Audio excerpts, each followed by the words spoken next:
del siglo XX iniciaron con el diseño del primer prototipo de un aeroplano, la cual la denominaron de Flyer,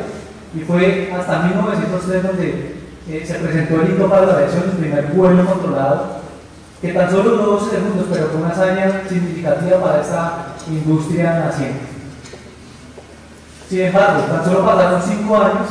para que en 1908 esta industria fuera testigo del primer accidente de aviación catastrófico, en donde el piloto era Otis Wright y como pasajero llevaba al teniente Thomas Selfridge. Este accidente se produjo en una demostración aérea en donde se congregaron aproximadamente 2.000 personas para ver las capacidades de esta aeronave. Después de 3 pasadas, aproximadamente a 150 pies de altura de la tribuna, se presentó un ruido anormal que el piloto Wright identificó en la parte posterior de su aeroplano y acto seguido el desprendimiento de uno de sus motores. Como consecuencia de este desprendimiento se presentó una pérdida de control en vuelo a baja altitud y que la aeronave se precipitara a tierra. Lamentablemente, producto de este accidente, el pasajero, el teniente Thomas Selfridge, que era un voluntario para este vuelo de demostración, sufrió una lesión en su cráneo, pues lo cual le generó una muerte. Ahora bien, me gustaría decirles por qué traje este accidente de colación, para que seamos conscientes de que la aviación desde sus orígenes siempre ha tenido un alto grado de riesgo, siempre tenemos que estar continuamente explorando los nuevos métodos de identificación de peligros y digamos que nosotros como administradores de seguridad operacional tenemos que estar continuamente en esa identificación de peligros por medio del uso de la tecnología. Ahora bien, voy a adelantarme 50 años en esta historia de la aviación para contarles acerca del origen de los registradores de datos de vuelo, en donde encontramos al protagonista de una familia australiana, David Warren, el cual a tan solo sus 9 años de edad tuvo que sufrir la pérdida de un ser querido, de su padre, Howard Warren, el cual pereció en un accidente aéreo, en donde en su momento la Junta de Investigación que estuvo a cargo de este accidente no pudo determinar cuál había sido la causa que había generado este accidente, lo cual motivó a David Warren a empezar sus estudios en electrónica y en ciencias de la aviación y años después desarrollar el primer prototipo de una grabadora de datos de vuelo y un flight recorder. Aquí podemos ver a David Warren en el momento que inició a hacer ese desarrollo. Desde muy pequeño estuvo muy ligado a la aviación y a la seguridad operacional, y también producto de ese intelecto que tenía y de esa motivación fue nombrado investigador de los accidentes que estaban ocurriendo con esta aeronave, que creo que muchos ya conocemos, que fue la primera aeronave de transporte de pasajeros, el Comet, en donde dentro del periodo de 1952 a 1954 estaban presentando accidentes, para lo cual designaron a David Warren como investigador líder de este accidente. Sin embargo, también identificó que no tenían datos de vuelo para poder, digamos, que identificar de forma precisa qué era lo que estaba sucediendo y por qué estos accidentes que estaban, digamos que fueron los primeros aeronaves jet, pues estaban teniendo esas fallas. Entonces, digamos que se identificó ese problema y eso también lo motivó mucho más para poder seguir con su desarrollo de los registradores de datos de vuelo. Podemos ver la primera generación de flight recorders, en donde, a pesar de que fue un avance significativo para la aviación, aún tenían limitaciones en cuanto a los parámetros de vuelo que grababan, en donde inicialmente se grababan 5 parámetros de vuelo, como era la altitud, la aceleración vertical, la velocidad, el heading, y básicamente el funcionamiento de este dispositivo era una cinta de lámina de acero que tenía un gran porcentaje de níquel y un mecanismo de agujas, las cuales realizaban la grabación de estos datos, y para poder realizar el análisis de los mismos era necesario por medio de rayos X identificar cuáles habían sido las trazas de esos parámetros que se grababan.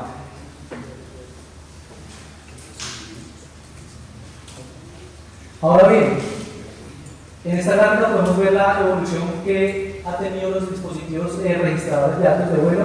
en donde inicialmente en 1940 pues, los parámetros eran muy limitados, lo cual dificultaba los procesos de investigación de accidentes. Sin embargo, fue hasta 1970 donde nació la segunda generación de Flight Data Recorders de cinta magnética, los cuales brindaban una mayor confiabilidad, mayor capacidad de grabación de parámetros.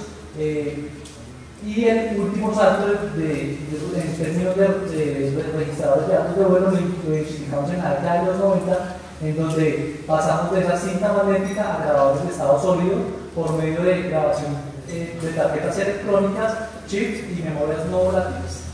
Estos registradores de datos de vuelo se complementan también con un componente que se diseñó aproximadamente también en la década de los 90, que son las Flight Data Acquisition Unit, las unidades de adquisición de datos de vuelo, las cuales se complementan con los dispositivos registradores de datos de vuelo y permiten realizar una recolección de datos de diferentes fuentes y tipos de señales, lo cual ha venido mejorando los procesos de investigación de seguridad operacional al poder contar con mayor cantidad de parámetros. Es así como hoy en día podemos ver armadas como la Airbus 380 y el Boeing 787 que pueden grabar aproximadamente más de 1000 parámetros de vuelo, lo cual impacta de forma positiva los programas también de prevención de accidentes. Ahora bien, me gustaría presentarles un accidente ocurrido en el año 2020 con una nave Airbus 320, en donde el accidente se provocó en el Aeropuerto Internacional de Jinnah, un vuelo el cual iba desde el Aeropuerto Internacional de Lahore hasta el Aeropuerto Internacional de Karachi. El vuelo fue normal, el tema del despegue, aproximación, crucero, y se empezaron a presentar una serie de eventos, lo cual pues llevó a la materialización de este evento. Aquí podemos observar el perfil de vuelo de esa aeronave durante los procedimientos tanto de aproximación y aterrizaje hasta el momento del aterrizaje final, y donde identificamos una serie de desviaciones que llevaron a que se materializara este evento, en donde podemos ver la línea azul que se muestra en la parte de arriba, es el perfil de ese vuelo, y en la gráfica negra era, de acuerdo a la carta de aproximación, las altitudes que se debían mantener, para lo cual identificamos unas desviaciones que se presentaron y no seguimiento a lo que estaba establecido en la carta de aproximación, porque al final pues junto con otras desviaciones y excedencia de límites operacionales conllevó a que la aeronave realizara un aterrizaje tipo belly landing sin su tren de aterrizaje extendido, y posterior la tripulación toma la decisión, después de realizar el belly landing, de realizar un procedimiento de go around. Sin embargo, producto del aterrizaje de este tipo de aterrizaje se presentó un daño considerable en los dos motores, por lo cual se presentó una pérdida de aceite, daño en las bombas de combustible de los motores, por lo cual después de realizar ese procedimiento de sobrepaso, la tripulación perdió el empuje de los dos motores y tuvo una pérdida de control de vuelo, accidentándose en una zona urbana. Producto de esta investigación pues, se pudo tomar esos datos de vuelo de los registradores de datos y poder identificar toda la serie de eventos que ocurrieron con respecto a las alarmas de Zero Proximity Warning System, las excedencias de los límites de platos que también en varias ocasiones se activó. También el tema en esta investigación cobró mucha importancia el tema de tomar la decisión de aterrizar con el tren de aterrizaje retraído, para lo cual pues, digamos que también hubo un tema de factor humano que conllevó a que se materializara este evento. Ahora bien, me gustaría hablar ahora acerca de la metodología proactiva y predictiva y cómo la aviación, con base en estos datos que obtenemos y que han servido para los procesos de investigación, ahora cómo los estamos utilizando para los programas de predictivos, y voy a empezar a hablar acerca del programa FOCO. Identificamos diferentes acrónimos de este programa, en donde la FAA habla acerca de Flight Operation and Quality Assurance, la EASA Flight Data Monitoring, por parte de la base Flight Data Analysis, y desde el ámbito militar lo denominamos Military Flight Operation and Quality Assurance. Son 4 acrónimos, sin embargo hay que tener claro que es un mismo programa, y me gustaría que revisáramos el concepto. Es el uso sistemático, proactivo y no punitivo de datos de vuelo de las operaciones rutinarias para mejorar la seguridad operacional en la aviación. Ahora bien, quisiera de este concepto tomar tres palabras muy importantes. La primera, que los programas de análisis de datos de vuelo tienen que ser sistemáticos, lo cual me hace referencia a que son programas que deben hacerse de forma continua para que den un buen resultado. Adicionalmente, que pasamos de pensar y de actuar ante la materialización del evento, de ser reactivos a ser proactivos, que es un enfoque proactivo, en donde queremos verificar cómo va a ser el comportamiento de la operación en un futuro y qué puede ocurrir si no tomo un plan de acción adecuado. Y para finalizar, los programas de análisis de datos también deben tener políticas claras en cuanto a la no punitividad del sistema. Para eso las organizaciones deben tener lineamientos claros que permitan que este programa no sea punitivo. Ahora bien, ¿cuáles son las actividades principales de un programa de análisis de datos? En donde hablamos del primer paso es la descarga de los datos de las aeronaves. Hoy en día las aeronaves cuentan con dispositivos denominados Freelancer Reporter, los cuales son un dispositivo electrónico muy pequeño, el cual brinda una capacidad de grabación mucho mayor que el Flight Data Recorder. La descarga de los datos de vuelo es mucho más eficiente, por lo cual es una herramienta muy importante, y para estos programas predictivos se utiliza este tipo de equipos. Seguido esto, viene el proceso del procesamiento de los datos, en donde las organizaciones deben contar con software especializado, el cual permita procesar esa gran cantidad de datos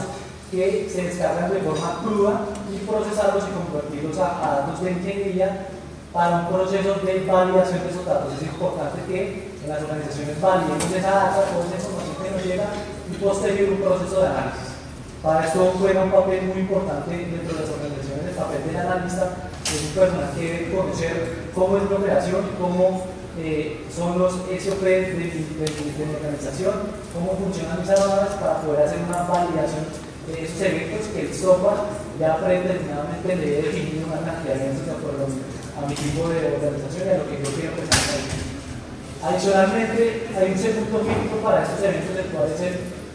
cargo de gatekeeper, que se denomina custodio de la información,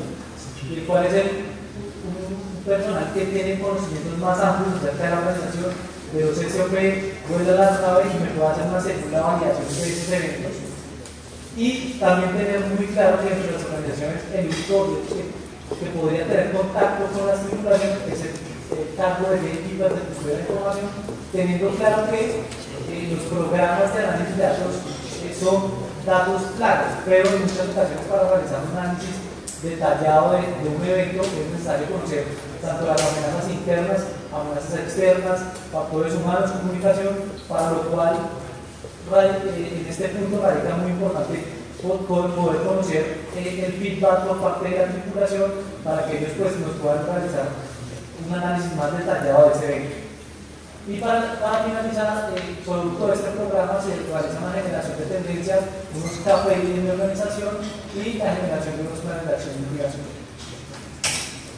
¿Cuáles son los beneficios que traen esos programas para la aviación? Primero, es verificar el cumplimiento de los SOP de organización, si realmente lo que tenemos establecido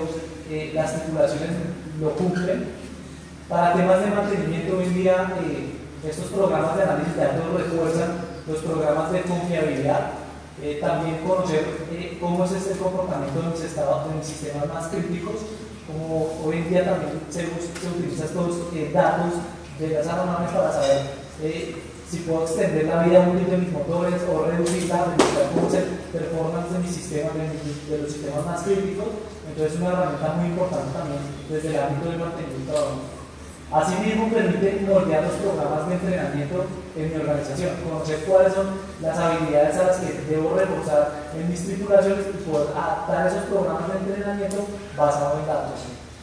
Y asimismo, el tema de reforzar la cultura de mi organización y buscar que mis tripulaciones, los aviadores, sean más profesionales y tengan una cultura tanto en el sistema de análisis de datos de vuelo como en la cultura del reporte.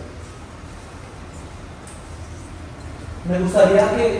presentarles este programa que es liderado por la IATA, que es el programa Flight Data Exchange, el cual tiene como objetivo reunir los diferentes datos de vuelo, los diferentes datos de vuelo de las aerolíneas que participan. las aerolíneas participan de forma voluntaria, esto no es un requisito regulatorio por parte de las autoridades, las aerolíneas participan de forma voluntaria y ¿qué obtienen? Obtienen un análisis más detallado de